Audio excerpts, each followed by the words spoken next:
Ephesians chapter 5, verse 16, Paul writes, "Therefore be careful how you walk." Does that ring a bell?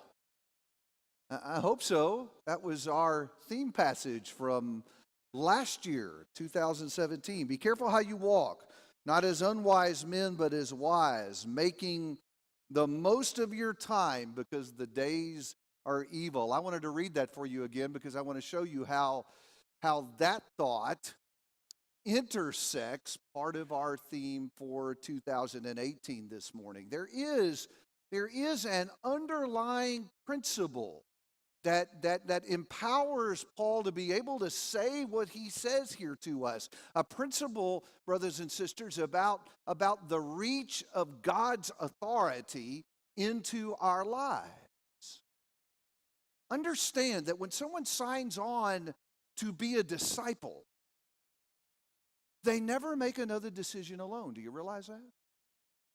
From that moment forward, God gets a say in everything that we do. There is no part of our life that His authority does not reach, that is untouched by His will for us. And so Peter could say in 1 Peter 1 and verse 14, be holy in all your behavior. And Paul could write to the Colossians in chapter 1 and verse 10 and say live a life worthy of the Lord and please Him in every way. And then Paul gets here to Ephesians 5. And he says that even our time, what we choose to do with our time, that is not just my business and my choice. God even gets a say in what I do hour by hour in my day, how I use my time. And the song we just said talked about that. Did you catch it? That is one of my favorite hymns. I hate that it's grown old and we don't sing it much anymore. I want you to think about the first line of that song again. Swiftly we're turning life's daily pages. Swiftly the hours are changing to years, aren't they? It is almost the end of October, guys. And I feel like we're still starting 2018. What happened? Where did this year? I mean, it's like Thanksgiving is here, right? I guess I'm not supposed to say that. We hadn't done Halloween. There's some kind of rule about getting the holidays in their right seat. But the years just go by. No, swiftly we're turning life's daily pages. Swiftly the hours are changing to years. And then he asks a question. How are we using? Remember the language? How are we using God's golden moments? That's the point we were just making. Not even my time is my own. These are God's moments given to me as His gift that fall under my stewardship. And so he wants to know, how are we using God's golden moments? What am I doing with my time? And then he asks, shall we reap glory? Shall we reap tears? What does that mean? Is not the implication that it is nothing less than eternity, our destiny eternally that's hanging in the balance, that rides on what we choose to do with time? And so Peter would say in 1 Peter 4 and verse 3, don't spend any more time doing wicked things. You've wasted enough time on that. And Paul turns around here in Ephesians 5 and he urges us, he said, make the most of your time. So here in October and through the rest of this year, we're focused on building meaningful relationships with God, right? And already we've talked a little bit about what those relations look like, at least in a general way, the trust that involves, the obedience that involves. But notice the one of the key words we've associated with this team, the first of those three words is the word time. We need to think about the role that our time plays in building this relationship with God. If it is to be the kind of relationship that we described at the beginning of this month, the one that God has in mind, that He wants to have with us, it's going to take an investment of our time. It's easy to say that. What I thought I would do this morning in thinking about this first key word in our theme, I thought I'd spend some time quantifying that. What does that really look like? Like in a day-to-day basis of my life, what does it look like to give my time to God? I thought maybe we would just get really practical with this and talk about three really great habits that we can form that will help our families build that meaningful relationship with God. And so that's what I want to do with our time this morning, these golden moments God has given us together. Think about three very practical habits that will help me build that relationship with Him that He wants. Let's begin with this. Number one, the first thing I want you to think with me about is the need all of us to have to carve out every day, time for quiet moments with God. I hope that rings a little bit familiar because in 2017 we talked about that too. The idea of carving out quiet moments for God. I will tell you why I say that. Relationships succeed or fail on communication, don't they? What happens to a married couple if they just stop talking to each other? I mean, don't have any real meaningful communication. What happens to that relationship? What happens to parents and their children when they stop talking to each other, when there's no communication back and forth? What happens to that relationship? I mean, even go back to some of your good friends that maybe when you were in high school, you talked to them forever. I mean, you didn't text, not if you were my age, because we didn't text when I was in high school. We did this weird thing. We talked like on a phone with a cord attached to it, right? But you get some friends that you talk to all the time that you don't talk to at all anymore. Why? What happened? We fell, you know what we say? We say, we fell out of touch. We stopped communicating. You know why sometimes I think we feel like God is way off on that hill and a long, long way for us? I think the problem is we don't communicate with Him anymore. There aren't any quiet moments in my day-to-day schedule so that I can commune with Him. I think the Bible describes a need for that. I'm headed back to the book of Psalms for a minute. In Psalm 5, for example, in Psalm 5, David would say this. He says, "Give ear to my words, O Lord. Consider my groaning. Heed the sound of my cry for help, my King and my God. For to you I pray. In the morning, O Lord, you will hear my voice. In the morning, I will order up my prayer to you and eagerly watch." And so when I read this, one of the things that occurred to me is as David begins his day, in the morning, he said, I'm talking to God. In fact, he says, I'm laying out these needs I have. I'm laying these out in front of you. And I wait, I think verse 3 indicates, I wait expectantly to see your answer. David began his day with prayer. Now mark that down in your mind and go over to the 119th Psalm. This is Psalm 119. And then look down at verse 147 because it kind of says the same thing. He says, I rise before dawn and cry for help. I wait for your words. That's the same idea, isn't it? I get up in the morning before sunup, and I'm bringing what I need before the Lord. But then look at verse 148, the next verse. He says, my eyes anticipate the night watches that I may meditate on your word. So now listen, he begins his day with prayer. He ends his day anxiously awaiting for that time that he can have some quietness to spend some time looking at God's word. So notice that David is bookending his day with these quiet moments with God. He's up early, spending time communing with the Lord, and at the end of the day, he's doing the same thing. In fact, if you'll go back to Psalm 1, you remember what it says there about the righteous man in Psalm 1 and verse 2? That his delight is in ESPN.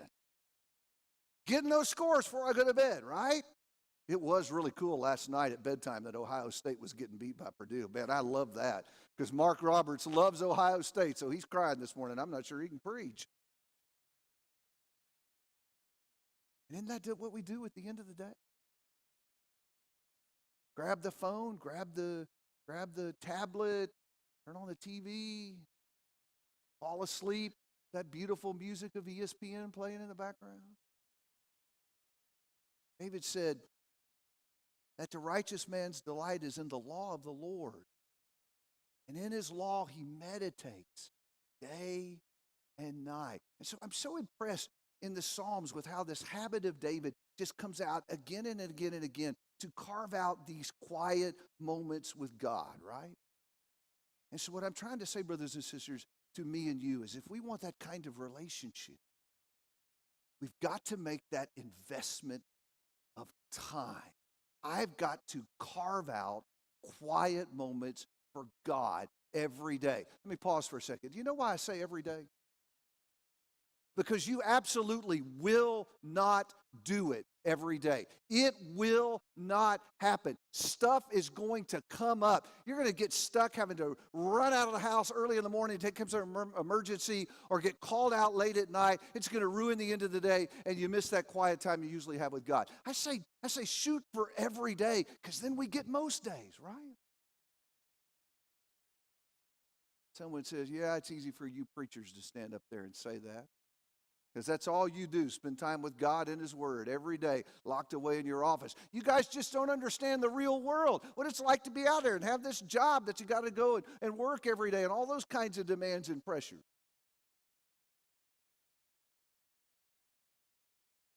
But David knew what that was like, didn't he? In fact, I bet David would want to change jobs with some of you. He had to be the king. And I just don't have any idea what kind of demands and pressures and challenges that put on him every single day. But I tell you what he says in Psalm 119. He says, I looked forward to the night watches, late in the evening, when life in the palace kind of slowed down, because I knew when that time came, I could carve out some moments with you. So if you won't hear it from me, how about hearing it from David? David knew what it was to have a pressing schedule. David knew what it was to have a lot of obligations, and yet still he made it work. And so must we. Because the truth is, brothers and sisters, this is not about time and how much you have or how much I have. It's never been about that. It's not about time. It is about the allocation of our time, what we choose to invest our time in. Because the truth is, the average American spends 2 or 3 hours every day just watching TV. And I'm not even going to comment on how much of that time is on the phone and on the tablet and Facebook. But I will tell you this, if you've got the new operating system for Apple, you can now swipe right, and at the bottom, it'll give you your screen time. You better only look at that if you're really ready to feel guilty and challenged, okay? Swipe on over there. And not only does it give you screen time, it portions it out for you. How much time have you been spending on social media? Apple will now give you that information. And so as you check all that out, think about how many times we've said to ourselves, just too busy to carve out a quiet moment. Folks, we're not too busy. It isn't about time. It's about what we choose to do with time. At the end of the day, whatever the excuse is, whatever I can say in my mind to justify, today I'm not going to be alone with God. Today I'm not going to commune with Him. The more and more we say that, the more and more the relationship is damaged. Doesn't matter what the excuse is. If we don't commune, there won't be a relationship. Do you see that? And so the first habit I want you to think with me about today is the need to carve out quiet moments for God. Shoot for it every day. Maybe it needs to be before sunup in the morning, about like David, or maybe in the evening time after everything shuts down. But I need time for Him every day. See that? We together on that? I thought that'd be a little stronger, folks. This is critical. We need to make quiet moments for God. Now, the second habit I want to talk to you about is taking basically the same idea and it's stretching it a little bit so it doesn't just get us, it gets our kids too. So the second thing I would say is that we also need to make some time every day to read and pray with our kids. Make some time every day to read and pray with your kids. Let me ask you to think about something. Start with Saturday and look back over last week. What did you do for your kids last week?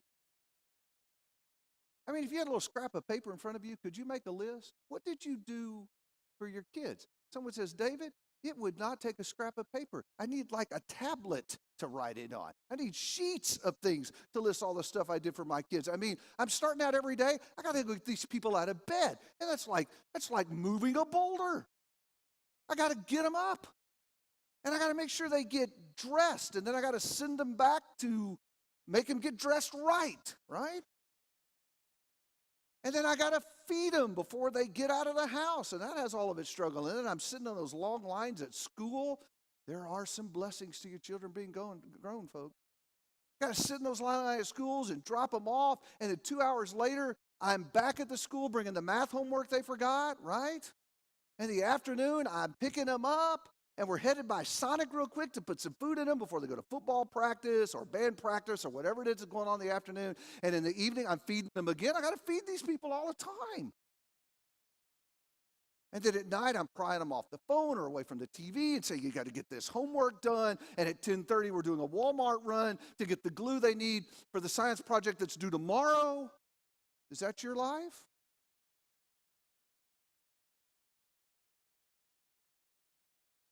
What you do for your kids last?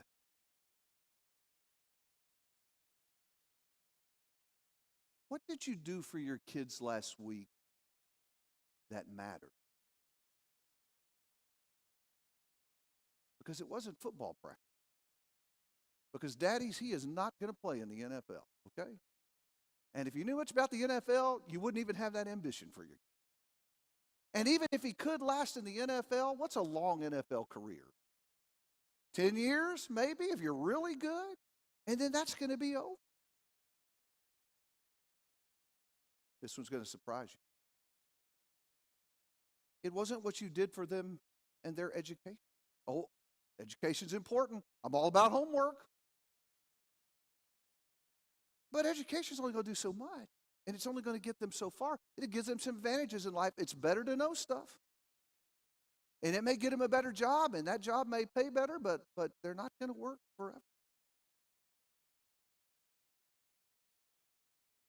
And it wasn't even the stuff you did to take care of their physical body, the eating and making them go clean up occasionally, for which we're grateful.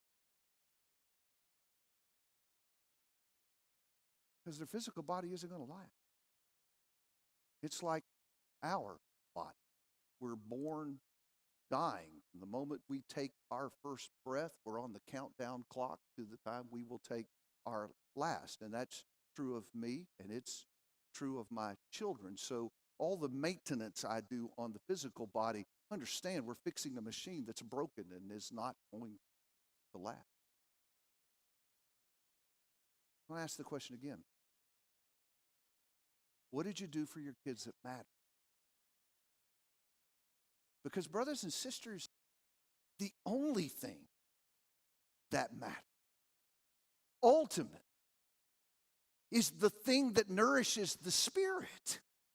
Because the spirit is the only thing that survives death. Everything else is going to be gone.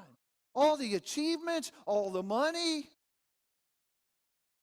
Life's going to come to an end. All that's going to be left behind. And what will matter is the spirit. And so Paul would admonish us, bring up our children in the discipline and instruction of the Lord. What's that saying? Nourish their spirit, because it's the only thing that matters. So what did I do last week to nurture, grow kids' spirit? I know that is a tough question. And I know that when I raise that, really godly, sensitive parents get riddled with guilt because we know we tend to neglect those things. And I'm not saying that to make us feel guilty. I'm saying these things and making us think about these things because it's the important stuff of life. So, we need to make time every day to nurture our children's spirit. And we do that by reading the Bible with them and praying with them. So if I could just make some suggestions, how about at night as things are wrapping up, go into their room and get down beside the bed and pray together. Do that every night because then you'll do it most And maybe back that up 10 minutes. Instead of waiting till right before they go to bed, how about bringing your Bible in the room, laying across the bed with them? The Bible reading this week will be Acts 18. How about reading that together and then praying with them and doing that every single night? Because then you'll do it most nights. In fact, maybe on some of those nights, like maybe Tuesday night, you back that up even more. Maybe you give yourself 30 minutes with them and get the lesson book. Oh, you knew I had to go here, right? Get the Bible class lesson book and open that out on the bed and talk to them about the lesson, because our kids don't do Bible class lesson, and that is to our shame. We ought to do better than that, brothers and sisters. Our kids in this church don't do Bible class lesson. We ought to do better. Spend some time talking to them about that. And how about the next time there's a crisis with a teacher or a kid at school that's giving them a hard time? How about sitting them down and talking about how God's word intersects that problem? And help them to see that when they're struggling with something, God always has the answer. Someone says, but David, I'm just so busy. One more thing you're adding to my schedule. I would just remind you, folks, we've already admitted we do lots of things for our kids. Lots and lots and lots of. It's not about time. It's about the allocation of time.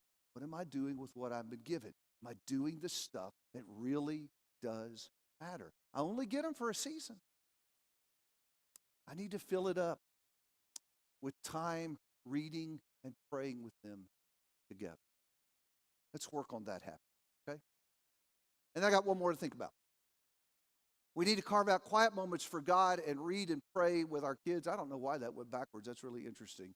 Because the last thing I want to say is that we need to make time to always gather and worship with God's people, okay?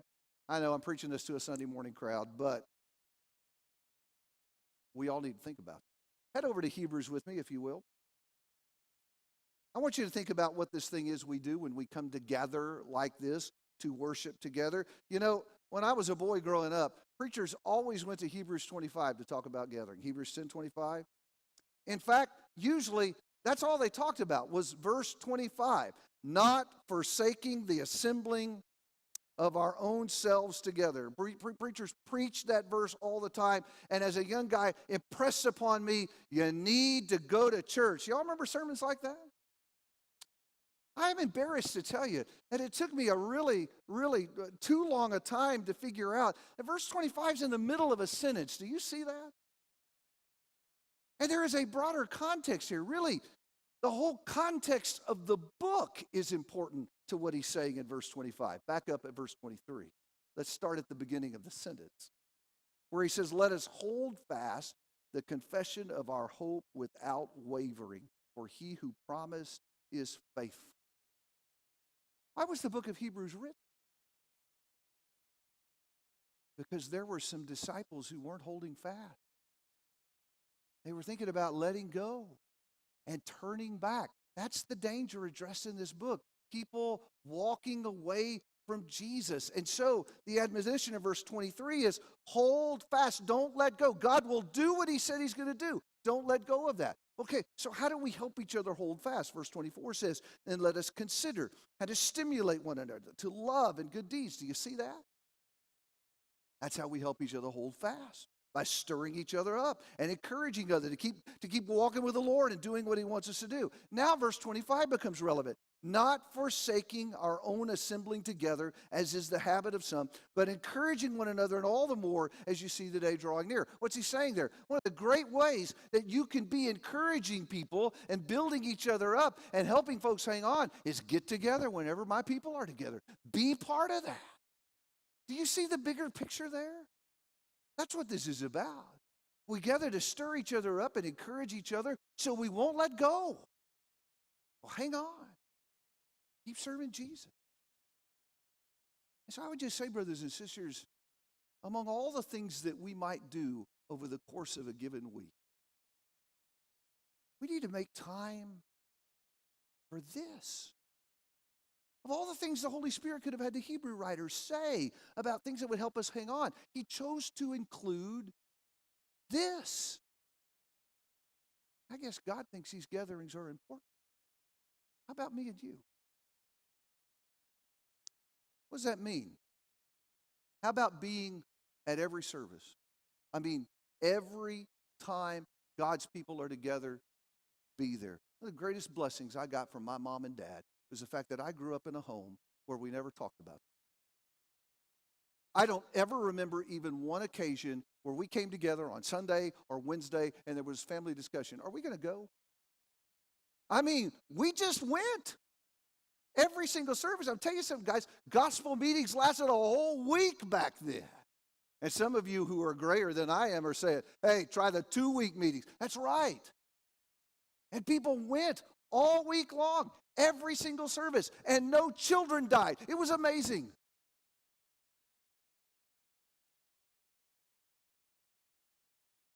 Sacrifice things so that you can be here for this.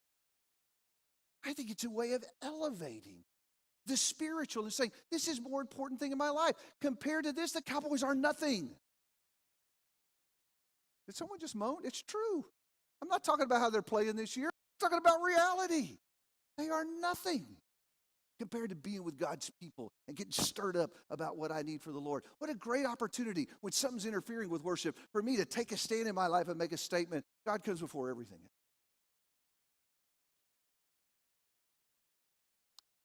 I need to get my kids here. Every time.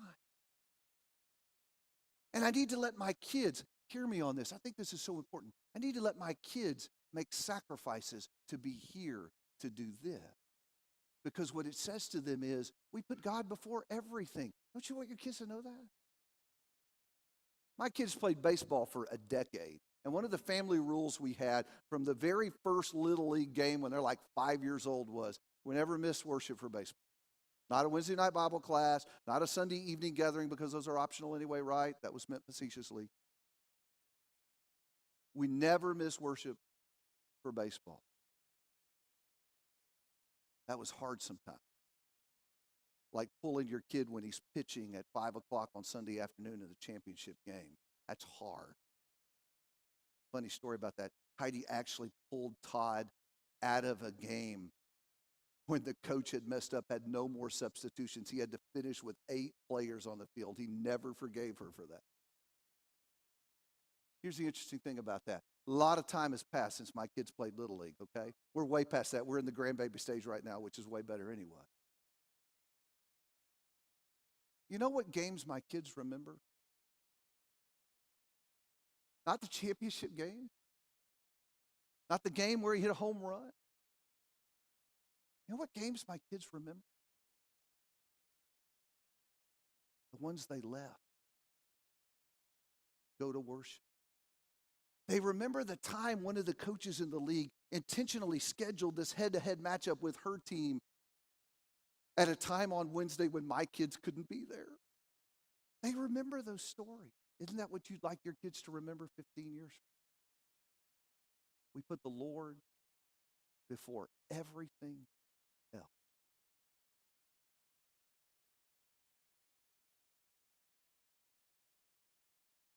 Have your kids at every event. It is so cool that there is so much stuff going on for kids in this church, and so cool how many people are involved in that. You realize a lot of our people who host Devos and things like that don't have any kids, at least not at home anymore. And they open up their homes, and they invite children into their home, and they feed them, let them tear stuff up sometimes. Because they just love kids. And they want to help them to know God and to serve God. And so I would think as a mom and dad, if for no other reason, to honor that love for kids, the least we could do, make sure mine's there. There are Devos tonight. Check the update. There's your reminder. Kids need to be part of it. Someone says, David, you just don't understand the problem with time. I want you to think about this. If you attend every service in a year, I mean every single one, Sunday nights too, And every night of a gospel meeting, if you have a couple of those a year, and throw in a devotion once a week, and say you add in 30 minutes for prayer every single day. If you did all of that over the course of a year, you would spend 750 hours of time on spiritual stuff. That sounds pretty good. 750 hours. Out of 8,760 hours we have to spend every year. It's not even 10% of our time if we did all of it. Brothers and sisters, it is a choice to load my life up with so much stuff that God keeps getting squeezed out. And it is a choice to step in and say, He's more important than that. And I'm going to push some of this stuff out so there is always room for Him. Because at the end of the day, it doesn't matter what the excuse is. If I don't make time for God, there will be no relationship with God. And so this is where we begin as we think about building a meaningful relationship with Him. We begin with making time for Him. As we look ahead to the rest of October and November and December, you think about it. Making time for God. Maybe somebody needs to make this time to God. You know, at the conclusion of every lesson, the reality is that God is calling somebody to come to Him. I don't know what your need is this morning. You may be a disciple that's wandered away from Him and needs to come home. Or you may be someone that's never committed yourself to serving Him. I don't know what your need is today. I just know wherever you are away from the Lord, He wants you to come home. He wants you to come back to Him today. And so the question is, will you give Him this time to make the decision that He will have authority over every part of your life and that you will serve Him faithfully? You need to make that choice for the first time. You need to recommit yourself to that choice. We'd like to help you with it. You can let us know by making your way to the front right now while we stand, while we sing.